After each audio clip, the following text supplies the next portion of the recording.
Hi, John Morgan here with the Keep Growing podcast. This week's episode starts off here at one of my favorite places, deep in the woods of West Virginia. Close your eyes and come with me on a journey.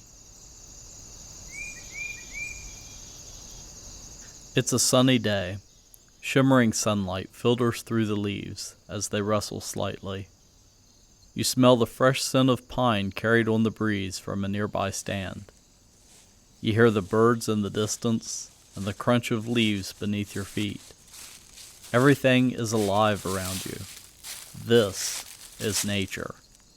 The plants surrounding you are in their natural habitat. This is what we're trying to create in our gardens and landscape. It all starts beneath our feet with soil. Soil is one of the keys to growing great plants. Sure, they need water and light, but without soil, most plants would die.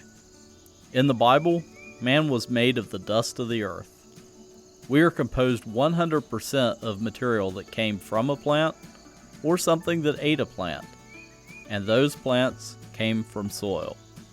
They pulled nutrients and water from the soil, along with CO2 from the air.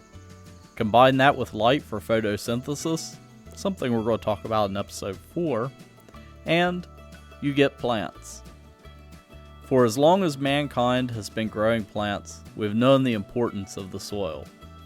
As far back as 450 BC, the Greek historian Xenophon, a student of Socrates, was writing about the merits of using weeds that are tilled under to help make soil more fertile. Skip ahead 500 years, and you have the Romans using lime to adjust the pH of their soils, and planting cover crops like clover and alfalfa to help enrich soil. Oddly enough, using cover crops and focusing on no-till permaculture techniques is something that is considered a bit of cutting-edge crop science today. So what exactly is soil? Soil is a mixture of about 50% solids, of which 45% is mineral, rock, sand, silt, and clay, and about 5% is organic matter, things like dead plants, animals, all that good stuff.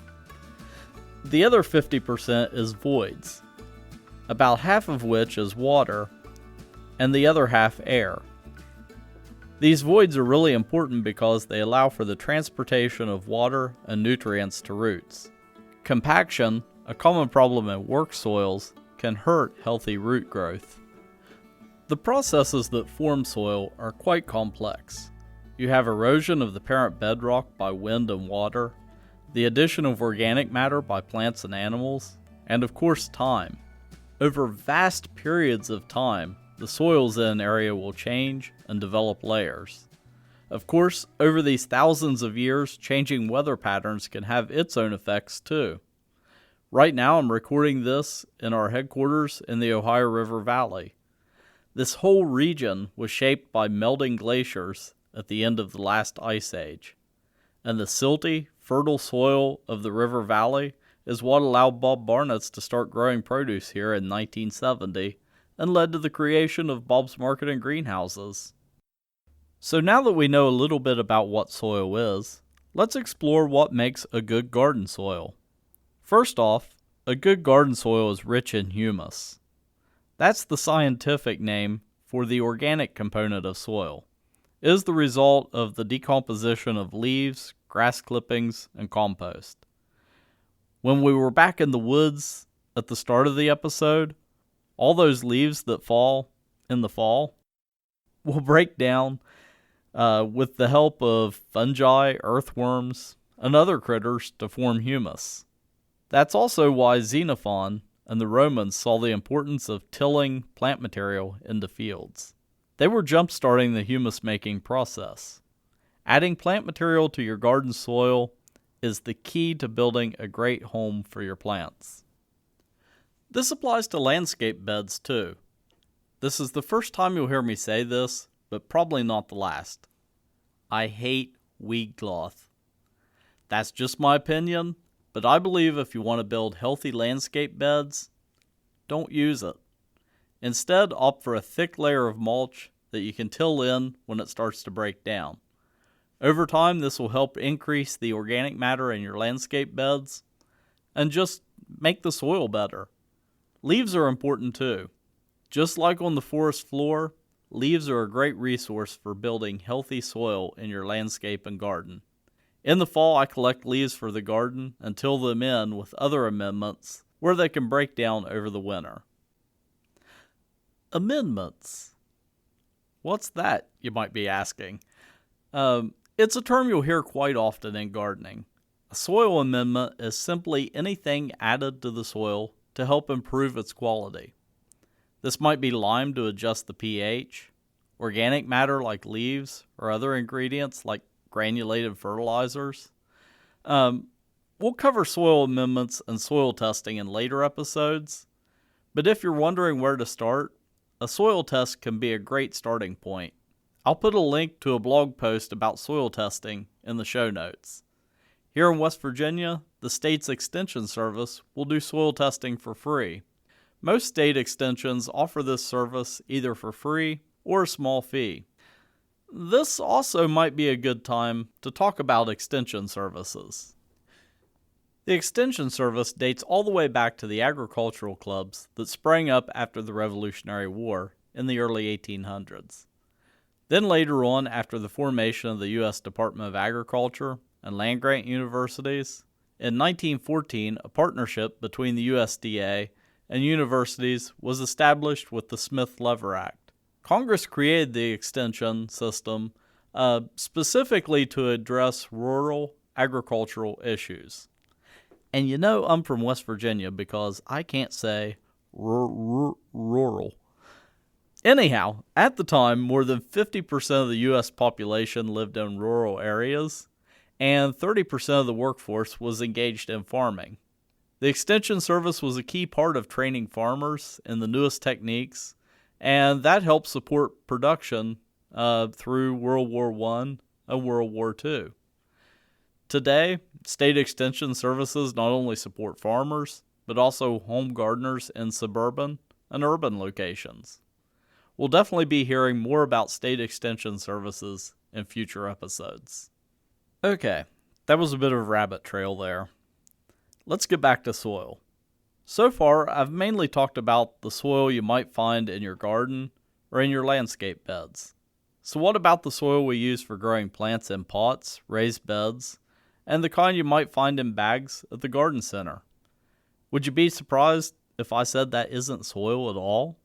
What is commonly called potting soil has zero soil from the ground. In fact, in our industry, we commonly refer to it as soilless growing media. There's actually no soil in our soil. Here at Bob's, we use tons of potting mix and seed starting mix per week during our peak production season. To get a consistent mix, we basically use an assembly line to add the raw ingredients to the mix. They drop onto a conveyor belt one ingredient at a time, forming layers, that then get mixed up by a rototiller on steroids at the end of the line. Then the finished soil goes up an incline conveyor belt and travels along the ceiling through a connector from our soil mixing room into our transplanting facility. There the soil gets diverted into hoppers for each production line. And finally it drops into flats, pots, or other containers in the flat fillers before traveling to the rest of the line where seedlings will either be transplanted by hand or by one of our robots. Finally, the planted flats go through a watering tunnel, get loaded onto carts, and then get sent out to the greenhouse to finish growing. On a busy day, we can transplant 10 to 15,000 containers. To dig a little bit deeper into the hows and whys of soilless growing media, I recently interviewed a representative from the company that supplies our main component of our soilless growing media. Let's take a listen. Alright, I'm here today with Troy Beekle from Premier Tech Horticulture, and he's going to talk a little bit about soilless growing media. First off, Troy, tell us a little bit about yourself and about your company.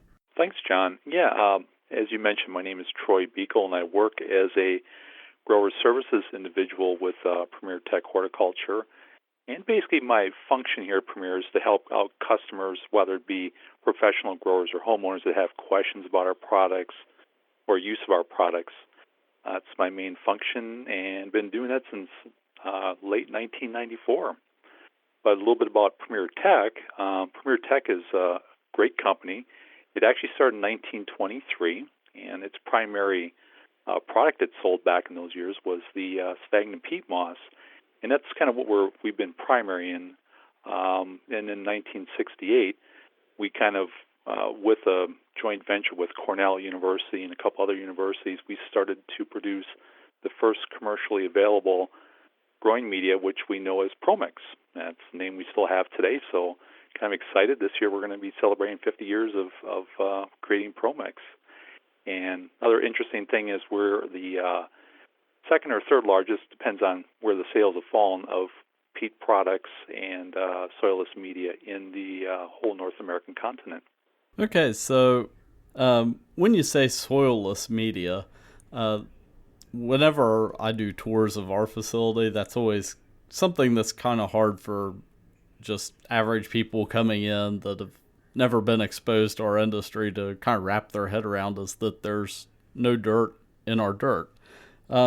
So could you talk a little bit about what Promix is and kind of what its ingredients are and how it's made? Sure, and yeah, that's a very common question. Years ago, when homeowners or professional growers would make, let's say, as they called it back then, potting soil, they would actually take, native soil you would find in your backyard, in your field, whatever. They would steam it, and they would use that and mix in a few other components to make, shall we say, what we call potting soil, because it was made with soil. Well, the name still sticks to this day of potting soil, but you're right. There's actually no topsoil, which we would refer to as like clay or sand or silt. It's actually mixed into a mix. And part of the reason is because of disease and weight. It's too heavy. So back in the the late 60s, companies like ourselves and other companies after us started developing what we call soilless mix, in which case we mix in ingredients such as peat moss, which is the primary ingredient, and then we mix to that perlite, vermiculite, or as the times continued to go forward, then they started looking at producing mixes with bark in it, coconut core, wood fiber, various materials that can be incorporated into the mix, but there's actually no soil in the mix itself. So the main reason why these components are in there, peat is a nice base as far as producing, a good water retention, good aeration. Perlite is introduced to introduce more aeration into the mix, and then vermiculite was used to help kind of retain some of the nutrients, the fertilizer elements in the media, and it also helps a little bit of water retention. Moving it forward, bark was introduced because it was commercially available, especially down in the southern part of our country, and that was used mostly for drainage and also the weight of it. So if you're producing outdoor plants like trees and shrubs, it would keep the pot from tipping over in the wind. And, of course, also a lot of those growers would use a little bit of sand. And core, again, is another very similar product to peat moss as far as water retention, aeration. And, again, as time moves on, we keep introducing more and more ingredients that continue to be non-soil-based in soilless media. Yeah, here at Bob's, we produce our own potting mix using peat moss from Promix as a base. And if you could tell us a little bit about peat moss and how and where it's harvested, and a little bit about that process. Yeah, peat is kind of a fascinating industry. Basically, just kind of give you an idea, all the peat bogs around the world are located along the same latitudinal line. So if you take that latitudinal line, which kind of runs east to west around the globe, you'll see that basically through southern Canada, even central Canada, over to Russia, some of the European countries that keep following that around, that's where most of your sphagnum peat bogs are located, or your peat bogs in general. What peat is it looks, some people think it looks like soil, but It's not. It's actually plant material. And depending on what the plant material was that made up that peat, that would then signify the name of the material. So, for instance, we're used to hearing the name sphagnum peat moss. Basically, that's peat derived from sphagnum plants. And basically what peat is, it's partially decomposed plant material. In a bog environment, it's very acidic. It doesn't have a lot of oxygen, not a lot of biological activity. So as the plant material would fall into the bog or it would stay in there, it was such a sterile environment that you get very, very slow decomposition of the peat. So over the years, it accumulate, and yes, you get some breakdown over time, but essentially the peat still retains a lot of its structure, and that's what's basically used in the products. So if you take a look at an actively harvested peat area, it actually looks just like a field you would see for an agricultural production for corn or soybeans. It looks the same, except it's all just basically plant-based material. And that product, again, is what we do is we actually will go out to the bog. We have to clear the trees first, and then after we do that, we prep the area, and then we start harvesting the peat with these machines. Look like giant vacuum cleaners that suck the material up. And then basically the reason why peat is such a commonly used product, again, I mentioned before, it does retain a lot of water. It also retains good aeration. It's lightweight. Years ago, when growers would have soil used in their pots or their flats, stuff weighed a lot. So at least with peat and these other components are lightweight, so it's much easier to handle containers and flats and pots, so it's easy to move around. And the other nice thing about peat is it is one of the only ingredients or organic ingredients that are used in a soilless media that's not actually a waste product from another industry. Not that there's anything wrong with that, but peat is one of the only ones that's used specifically for horticultural purposes. And so that's why it's used in the potting soil environment. You mentioned that whenever a peat bog is harvested, they go in and clear off the trees and everything. After it's harvested, what does Premier Tech do to kind of restore a peat bog and basically get it back to a point where it can start producing peat again? Right, that's a good question. We get this a lot where there's some concerns about, are the peatlands disappearing? And so if we look at Europe, for instance, we look at Ireland and countries over there, it is true that the peatlands have diminished in acreage over the years. And a couple things to keep in mind. In those areas of the world, trees are scarce. So, as I mentioned before, there's a lot of trees on the peat bogs, but over there, trees are a little bit more scarce. So what they would actually do is they would take the peat, cut it in blocks, let it drain, and they would burn the blocks in their houses for heat. Up in Canada, there's a plethora of trees, so we have enough trees we can burn up there for wood. So the peat bogs have been basically untouched for the most part, whereas in most of the European countries, the peat supply has been dwindling for that reason. Just to give you a couple of statistics that I find interesting is that in Canada, there's 280 million acres of peatlands, of which about 74,000 currently are used for horticultural production. And so the peat is actually being reproduced faster than we're actually taking it from the land between all of our peat companies. So a little bit about that. Basically peat bogs are forested, so we remove the trees, and then we have to take the level of the water and bring it down before we can actually harvest that. Now, once we're done and we're harvesting peat, so basically we vacuum it off a layer at a time. So over the years, the peat bog, it goes down a little bit level. Then when we get to a point where the peat that's coming up is either too fine or we start hitting bottom where we might actually get some clay or a little bit of stone, then we go into a reclamation process, which essentially looks like this.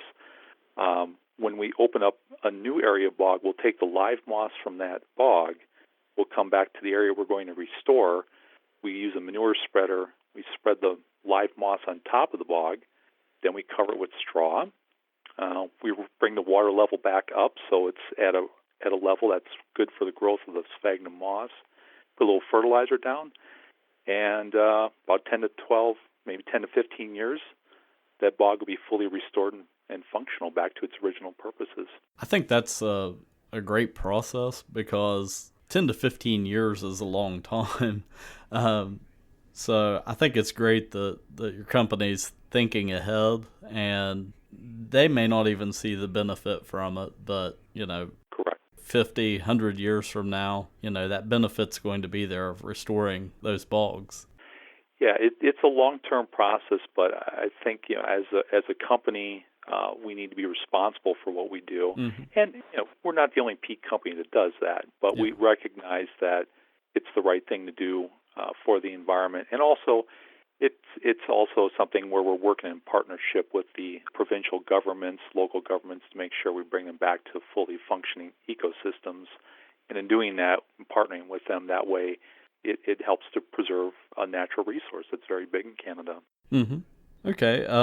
Kind of transitioning. When it comes to ProMix, what are some recommendations you would make for home gardeners as far as choosing the right potting mix for different applications?